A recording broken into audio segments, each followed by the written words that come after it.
Hola, soy JP Martínez de el podcast de Romanos 1:16. Muchas gracias por estar conectado una vez más con nosotros en el programa consentido de todos los latinoamericanos que aman la infalible, suficiente e inerrante palabra de Dios. Únete el día de hoy como patrocinador y accede a contenido exclusivo en www.patreon.com/JPauloMartínez. Disfruta del siguiente episodio que hemos preparado especialmente para ti.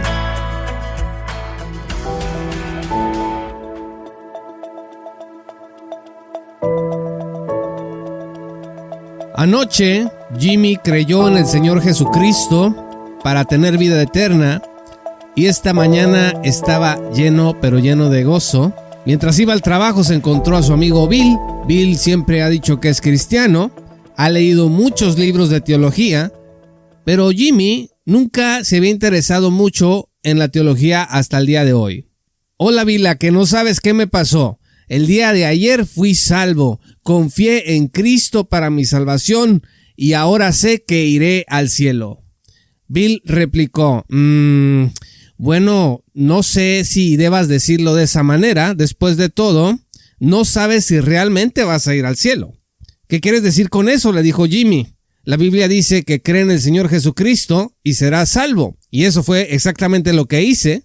Billy se le quedó viendo a Jimmy con este tipo de mirada que los teólogos le dan a los ignorantes y a los que no saben. ¿Realmente creíste? Quizá solamente fue algo psicológico. ¿Qué quieres decir con eso?, dijo Jimmy, ya empezándose a sentir un poco deprimido. No puedes saber si realmente tienes una fe salvadora. ¿Cómo puedo saberlo entonces? Por tus obras. Tienes que esperarte para ver si realmente estás viviendo una vida cristiana. Jimmy le dijo, ¿quieres decir que si yo peco, entonces no soy cristiano? No quiero decirte eso, le dijo Bill. Todos los cristianos caemos de vez en cuando. Pero ¿qué tanto puedo caer? Es decir, ¿qué tanto mal debo de hacer antes de encontrar que no soy salvo? Bueno, pues no puede ser malo tanto tiempo. ¿Pero qué tan malo? ¿Por cuánto tiempo?, Jimmy decía desesperado. No lo puedo decir exactamente. Pero un verdadero cristiano no practica el pecado. Si encuentras que tú estás practicando el pecado, entonces eso te va a mostrar que realmente tú no eres cristiano para empezar. Pero ¿qué pasaría si me desempeño bien durante varios años, pero después comienzo a portarme mal? En este caso debes reconocer que quizá tú nunca fuiste salvo. ¿Cómo que quizá? ¿Qué quieres decir con eso? Bill en tono solemne le dijo, quiero decir que probablemente te tengas que esperar hasta el final de tu vida antes de que puedas estar seguro de que eres un verdadero cristiano. Tienes que perseverar en buenas obras para saber si tu fe no era real o era real. ¿Y crees que puedo estar seguro antes de morirme? Quizá, pero mira Jim, tengo que irme a trabajar. Luego hablamos de esto, ¿ok? Bueno, ok, nos vemos Bill. Entonces Bill se fue. Jimmy quedó devastado. Todo el gozo que había experimentado la noche anterior se evaporó repentinamente. Ahora estaba lleno de preguntas y lleno de dudas. Jimmy se convirtió en una víctima del ataque al Evangelio. Así es como el Dr. Saint Hodge empieza su libro El Evangelio bajo ataque, o en inglés The Gospel Under Siege. Es un libro que se publicó en 1981. Saint Hodge fue un profesor del Seminario Teológico de Dallas, experto en griego y en exégesis, y este libro fue tan importante que generó toda una revolución de críticas y de estudios alrededor. Muchos ministros se opusieron a lo que Saint Hodge enseñó en este libro El Evangelio bajo ataque, pero muchos otros se pusieron de su lado, y tal vez algunos sepan de refilón sobre esta obra por citas de algunos teólogos del señorío que criticaron fuertemente la obra de Saint Hodge porque consideraban que era un libro en donde se enseñaba una gracia barata o una creencia fácil. MacArthur fue uno de los atacantes más famosos de Saint Hodge, pero déjeme decirle que este libro es muy importante teológicamente hablando. Creo que no deja de ser relevante. Algunos consideran que ya es una obra anacrónica y superada. Yo creo que no. Yo creo que sigue teniendo vigencia. De hecho, todavía varios ministros de la gracia gratuita siguen repartiendo este libro de Saint Hodge, El Evangelio bajo ataque, y yo quiero dedicar una serie completa a que comentemos este libro de Saint Hodge. Son 10 capítulos en donde vamos a revisar lo que Hodge enseñó al respecto. Si está usted interesado en entender más los fundamentos de la gracia y de la salvación y comprender más la teología clásica de la gracia, es importante que tome nota, vaya por su cuaderno, pare bien las antenas, porque vamos a emprender un viaje fantástico y maravilloso por una de las obras claves de uno de los teólogos de la gracia más importantes de los últimos años. Hodge dice en el principio de su libro que la primera crisis teológica en el judaísmo la causó el movimiento judaizante que quería circuncidar a los que tenían fe en Jesús para su salvación. Si usted va a Hechos 13, va a encontrarse con el principio del primer viaje misionero de Saulo y Bernabé. Y muy importante es estudiar el discurso de Pablo en Antioquía de Pisidia. Dice el versículo 14 del capítulo 13 de Hechos que saliendo de Perge llegaron a Antioquía de Pisidia y en el día de reposo entraron a la sinagoga y se sentaron. Y el versículo 16 dice que Pablo se levantó, hizo una señal con la mano y empezó su disertación. Les habló del período de Israel en el desierto, les habló también de los jueces, del profeta Samuel, después les habló de David, les habló de la promesa de Dios de dar un Salvador a Israel, esto es Jesús. También habló de Juan el Bautista, que predicó antes de la venida un bautismo de arrepentimiento a todo el pueblo de Israel. Habló de la crucifixión de Cristo, de cómo le dieron muerte a Jesús en los tiempos de Pilato, y posteriormente habló de la resurrección del Señor Jesucristo. Y quiero leerles el versículo 38. Fíjense cómo resume el apóstol Pablo el acceso a esta salvación, a este regalo de la gracia.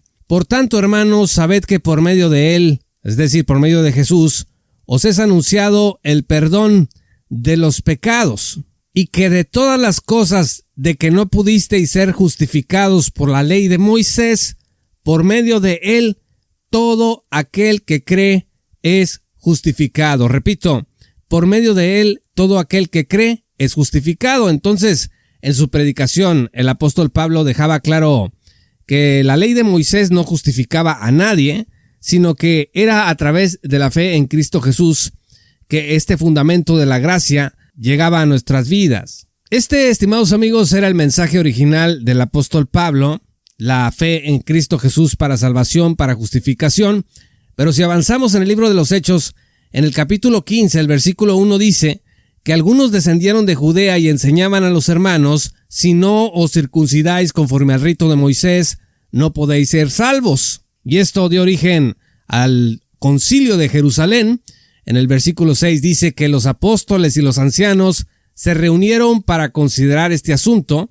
Y en el versículo 11 dejaron claro la posición que el apóstol Pablo había enseñado anteriormente en Pisidia. Creemos más bien que somos salvos por la gracia del Señor Jesús, de la misma manera que ellos también lo son, refiriéndose a los gentiles que habían tenido fe en Jesucristo. Entonces, en el concilio quedó claro que el mensaje del evangelio no se podía corromper, que era salvación, justificación, solo a través de la fe, y que ninguna obra humana podía incluirse dentro del mensaje del evangelio, en este caso, la circuncisión y guardar la ley de Moisés. Sobre la base de esto es que Saint Hodge argumenta que el día de hoy hay nuevos ataques al evangelio, a este evangelio de la salvación por la fe sola, en Cristo solamente y por gracia solamente, en donde dice que hoy no puedes ser salvo a menos de que te bautices, de que perseveres en buenas obras, de que rindas tu vida al señorío de Cristo, etcétera, etcétera.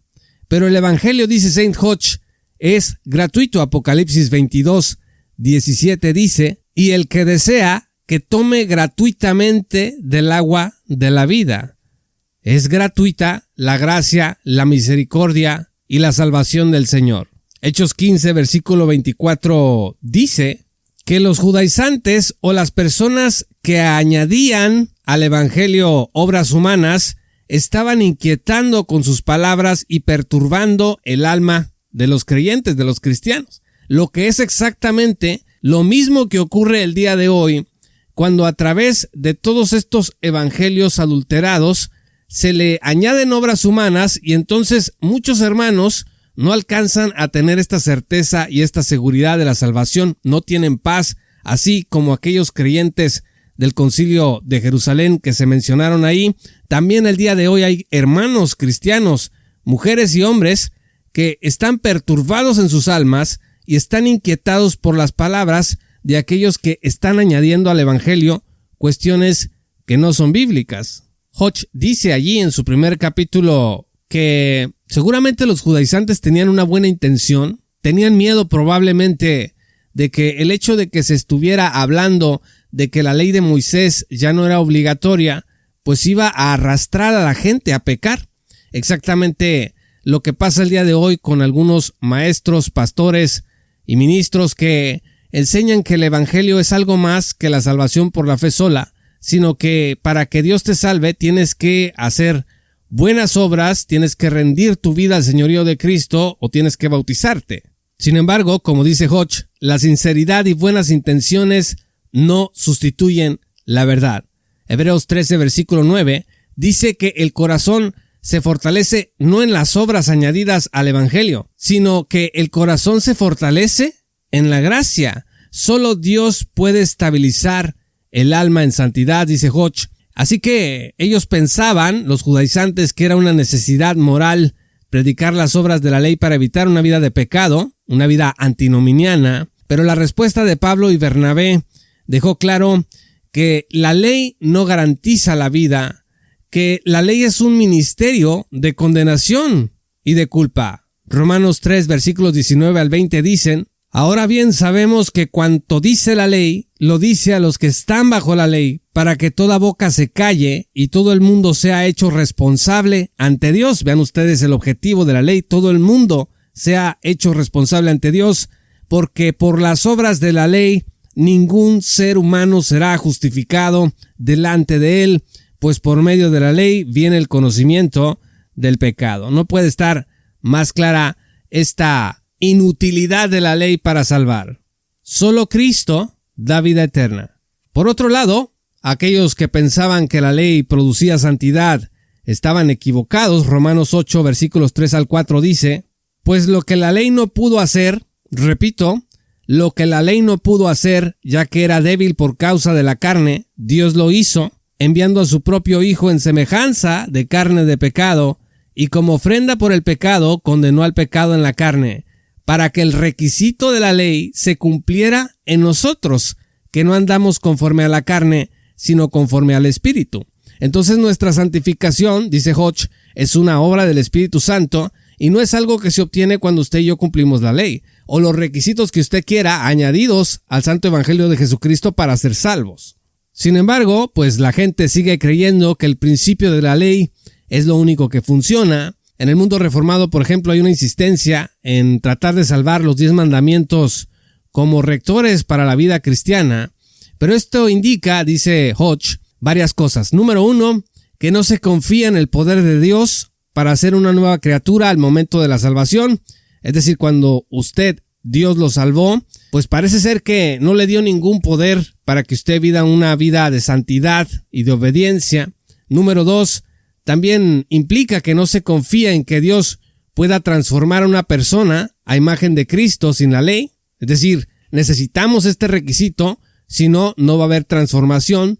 Número 3, indica que el miedo es la motivación que se considera para tener una conducta correcta en lugar de hacer énfasis en la gratitud. Y número 4, se está olvidando una doctrina importantísima, que es la doctrina de las recompensas eternas. Paul Washer, en un sermón contra la gracia gratuita, decía que cuando tú pecas no vas a perder recompensas, sino que te vas a ir al infierno.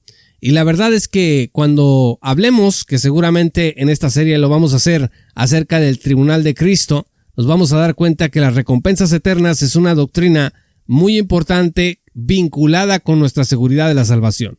¿Quién está detrás de todos estos esfuerzos por adulterar el evangelio? 2 Corintios 4, versículos 3 al 4 dicen: y si todavía nuestro evangelio está velado, para los que se pierden está velado, en los cuales el Dios de este mundo ha cegado el entendimiento de los incrédulos para que no vean el resplandor del evangelio de la gloria de Cristo, que es la imagen de Dios. Así que tenemos que reconocer que la lucha espiritual incluye a las huestes y potestades y a Satanás mismo, tratando de pervertir el evangelio y añadirle al evangelio cosas que no son parte del mismo. Satanás, dice Saint Hodge, desea mantener cegados a los no regenerados ante el evangelio. ¿Podría haber una mejor estrategia que confundir a la iglesia según sus propios términos? Si el evangelio no está claro, dice Hodge, ¿cómo sabrá la gente acerca de la verdad? Entonces los planes de Satanás son los siguientes. 1. Diluir el concepto de la gracia de Dios. 2. Disminuir el poder de la predicación de la verdad. Y 3. Estorbar el crecimiento en la madurez cristiana. Y vea usted que estas tres cosas que Hodge dice que son el plan de Satanás contra el evangelio son precisamente las cosas que dicen los detractores de la teología clásica de la gracia o gracia gratuita acerca de nuestra teología. Qué curioso, porque ellos dicen que nosotros estamos diluyendo el concepto de la gracia de Dios, la estamos abaratando. Entonces, en el esfuerzo de tratar de encarecerla, y yo creo que el ser humano no es quien para encarecer la gracia de Dios, pues le añaden obras de rendición total, obras de penitencia, porque consideran que la gracia no puede ser gracia si no incluye estas obras humanas de sumisión total. Es algo completamente contrario a lo que dice la Sagrada Escritura, y eso, estimados amigos, sí es diluir el Evangelio de Cristo. Por otro lado, se critica mucho a la teología de Saint Hodge y se dice que él enseñaba pues que podías ser cristiano y que tú podías vivir como te diera la gana, que eso era lo que él promovía. Y yo creo que aquí hay una gran confusión, porque como veremos, Hodge va a reconocer, como el apóstol Pablo enseña, que hay carnalidad o puede haber carnalidad en la vida cristiana, pero de ninguna manera ese es el llamado de Cristo para todos sus seguidores, sino que todos estamos llamados a crecer a la estatura de Cristo, a la madurez cristiana. Entonces Satanás va a tratar de pegarle al santo evangelio de Jesucristo de la gracia gratuita, porque añadiéndole requisitos va a impedir que los cristianos maduren, porque un cristiano maduro no es el que cumple 100 reglas todos los días de acuerdo con la ley. Un cristiano maduro es aquel que va creciendo en el Espíritu Santo y va obedeciendo al Señor, sometiendo su vida al señoría de Cristo progresivamente, no por el temor o porque sienta que se debe de ganar la gracia de Dios, sino porque Dios pone en nosotros tanto el querer como el hacer por su buena voluntad.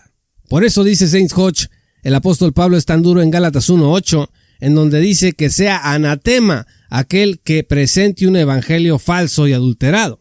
Y nos advierte en Efesios 6:12 que nuestra lucha no es contra carne ni contra sangre, sino contra potestades, en los términos que acabamos de mencionar hace un momento. El Evangelio bajo ataque de Saint Hodge, una obra que definitivamente hay que leer, y les invito a que descarguen el siguiente episodio de esta serie, El Evangelio bajo ataque, en donde seguiremos hablando de este importante tema a la luz de esta obra toral. Muchas gracias, estimados amigos y patrocinadores, por escuchar este programa.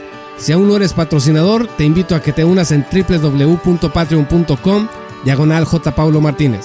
Únete y accede a contenido exclusivo y forma parte de este esfuerzo conjunto de personas interesadas en que el Santo Evangelio de la Gracia y la sana divulgación bíblica y teológica en Latinoamérica siga adelante en el mundo de habla hispana. Muchas gracias y que el Señor los bendiga hasta que volvamos a encontrarnos. Esto fue Romanos 1:16 con Juan Paulo Martínez Menchaca.